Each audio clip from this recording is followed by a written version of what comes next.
Trois facteurs expliquent le regain de volatilité sur les marchés actions. Tout d'abord, la remontée des taux d'intérêt, une forte remontée des taux d'intérêt liée à la reprise des prix du pétrole et à l'éloignement des craintes déflationnistes. Deuxièmement, le manque de visibilité sur la politique de la Fed. Alors que la Fed se veut dépendante non plus d'un calendrier prédéfini, mais des données économiques qui sont publiées, la faiblesse de l'économie américaine au premier trimestre vient remettre en cause le scénario de hausse des taux que nous avions jusqu'à présent. Cela intervient à un moment donné où tout le monde est un petit peu dans le même sens.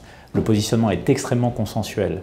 C'est long sur les actions européennes, c'est long sur les taux d'intérêt européens et c'est long sur le dollar contre euro. Tout cela crée beaucoup de nervosité dès que ces positions commencent à ne plus fonctionner comme avant.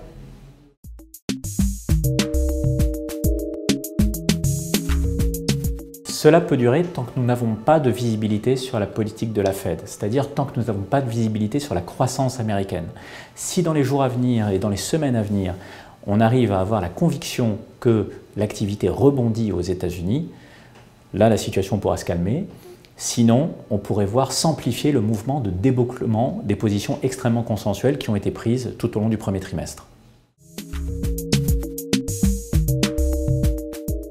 Il y a essentiellement deux choses à faire pour limiter les effets de la volatilité.